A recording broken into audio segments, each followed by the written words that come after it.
บสู้เราจะតែប្រិមត្តគ្នាថ្ងៃនេះដែរមានរៀបមានសម្រាប់រឿងរន្ធត់មកទៀតហើយថ្ងៃនេះអេដមីននឹងនាំយករឿងរន្ធត់មកទៀតយកមកសម្រាប់ជូនប្រិមត្តទាំងអស់គ្នាស្ដាប់តែរឿងនេះមានចំណងជើងថាការ៉ាសាំងខ្មោចឡងចំណងសរឿងណាទទួលស្នាជាមានទាំងអស់គ្នាផ្ដើមសាច់រឿងដំបូងស្រាប់តែសាច់រឿងបានបញ្ជាក់យើងអំពីនៅករណីប្លន់មួយបានកើតឡើងនៅកន្លែងការ៉ាសាំងមួយកន្លែងខ្ញុំទៅតែមកដល់ទីនេះនៅពេលខ្ញុំទៅដល់ផ្សារក៏មានជនរងគ្រោះជាច្រើនបានរត់កាត់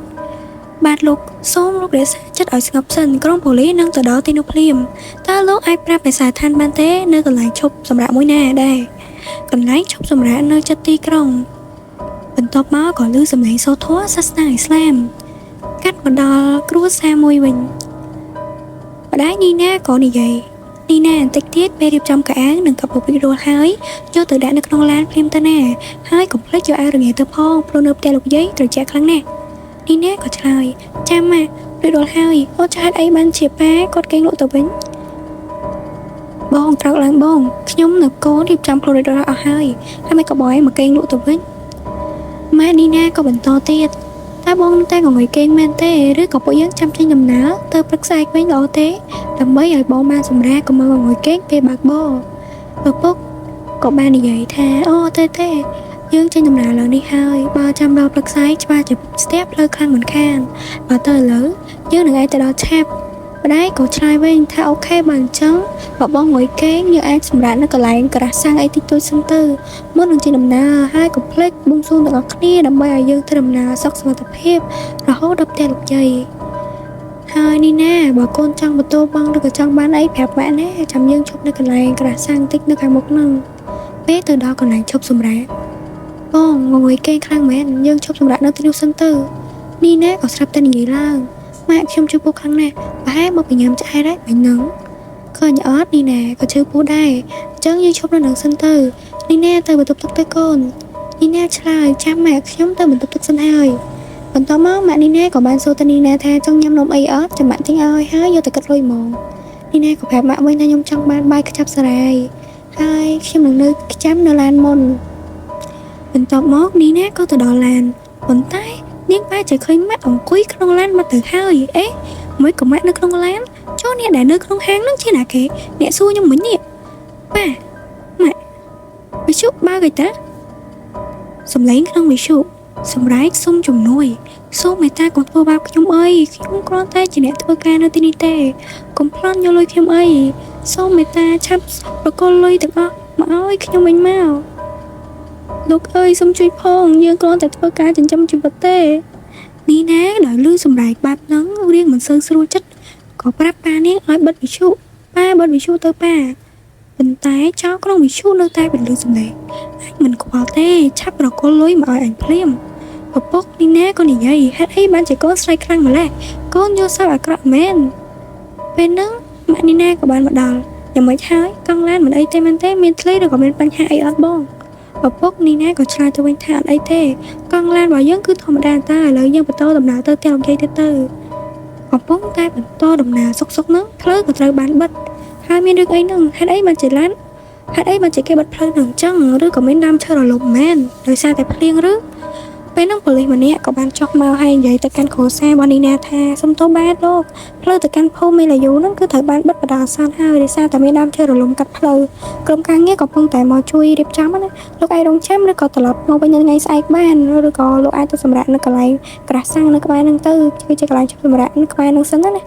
ពេលហ្នឹងម៉ាក់របស់នីណាហ្នឹងក៏បាននិយាយថាច្បាស់ជាត្រឡប់ទៅកន្លែងសម្រាប់ជប់សម្រាកមិញវិញហើយបន្ទាប់មកគាត់ក៏បានចុចទូរស័ព្ទទៅលោកយាយណាថាចាំឥឡូវហ្នឹងគឺផ្លូវបាត់ហើយព្រោះតាដើមឈើរលំប៉ូលីសថាស្អែកទៅបានវិញអញ្ចឹងកូនឯងនឹងទៅដល់យូរបន្តិចបន្ទាប់ពីបិទទូរស័ព្ទហើយក៏វិលត្រឡប់ទៅកាន់កន្លែងអាក្រាស់សាំងវិញហ្នឹង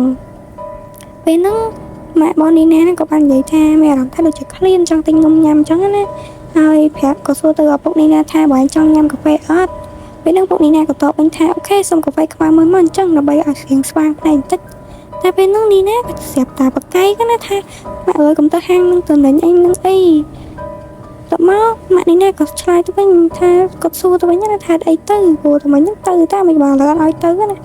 នេះណាក៏ឆ្លើយថាអ្នកកាត់លុយនៅក្នុងហាងហ្នឹងមិនមែនជាមនុស្សទេមនុស្សគ្រប់គ្នានៅកន្លែងជប់សម្រាប់ហ្នឹងក៏មិនមែនជាមនុស្សដែរម៉ាក់នេះណាក៏ឆ្លើយទៅកូនថានេះណាម៉ាក់ប្រាប់ហើយថាកុំអន់មើលខ្មោចច្រើនពេកឥឡូវឃើញអត់ល្វីបាត់ខ្ញុំនិយាយមែនតើម៉ាក់កុំទៅអីឪពុកនេះណាក៏រៀងលួងកូនណាថាឲ្យកូនស្ងប់ចិត្តទៅម៉ាក់គាត់ទៅលេងកាហ្វេទៅកូនឯងមកមើលខ្មោចច្រើនពេកហើយពេលហ្នឹងម៉ាក់របស់នេះណាកំពុងតែនៅក្នុងហាងគាត់ហៅមើលបាយអីដែលគាត់ទិញហ្នឹងហើយតើមកគាត់ក៏និយាយថាតើបាយប្រអប់ដែលខ្ញុំធ្លាប់ទិញហ្នឹងនៅណាទៅស្រាប់តែលឺសលេងសើចចម្លែកមួយកើតឡើងពេលហ្នឹងនាងក៏សួរទៅកាន់អ្នកលុយថាបងអូនស្រី speaker បងឯងដូចមានបញ្ហាព្រោះមិញហ្នឹងដូចលឺសលេងសើចមិញហ្នឹងទេហីបន្ទាប់មកស្រាប់តែអ្នកកាត់លុយហ្នឹងក៏បាត់ខ្លួនដូចជាស្មៅអញ្ចឹងរត់ឃើញសោះហើយមិញនឹងសោះហ្នឹងហើយចុះអ្នកកាត់លុយតាណាបាត់ហើយមិញដូចជានៅនឹងតើចំណែកកាត់ម្នាក់នៅក្នុងឡានវិញប៉ារបស់នីណាហ្នឹងក៏រៀងបារម្ភដែរណាហើយពេលហ្នឹងនីណាក៏និយាយថាប៉ាហេតុអីបានចាំម៉ាក់អត់ទាន់មកទៀតគាត់ទៅទិញនំហើយនៅកាហ្វេសោះមិនកាត់យូរម៉េចពេលហ្នឹងប៉ានីណាក៏និយាយថាគាត់ទៅទិញនំប្រហែលជាគាត់ទៅបន្ទប់ទឹកហើយចាំតិចទៀតសិនទៅប្រហែលជាគាត់មកវិញលើណាស្រាប់តែនិយាយមិនទាន់ផុតពីមាត់ផងមានសលេងអីម្យ៉ាងចាក់មកលើដបូឡានលោកសូទៅឌុបនីណាក៏និយាយសេកវាផ្លានស្លាណាអីហ្នឹងប៉ាដូចជាមានអីឆ្លាក់លើដបូឡានដល់ពេលចេញទៅក្រៅមើលមកហើយម៉ាក់វា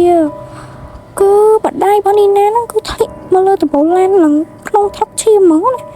ពេលហ្នឹងបានប៉ារបស់នីណាហ្នឹងជួយលើកម៉ាក់បងនីណានឹងដាក់ក្នុងឡានហើយក៏ទៅទីពេទ្យជាបន្ទាន់នីណាក៏និយាយថាខ្ញុំប្រាប់ឯងហើយតែកន្លែងហ្នឹងមានរឿងអត់សូវស្រួលទេមានខ្មោចលងហើយបានប៉ានីណាថាដំបូងគាត់ជឿឥឡូវបន្ទាប់ពីឃើញហេតុការណ៍ហ្នឹងគាត់ជឿវិញហើយពេលដែលជិះតាមផ្លូវនេះដឹកម៉ាក់ទៅពេទ្យ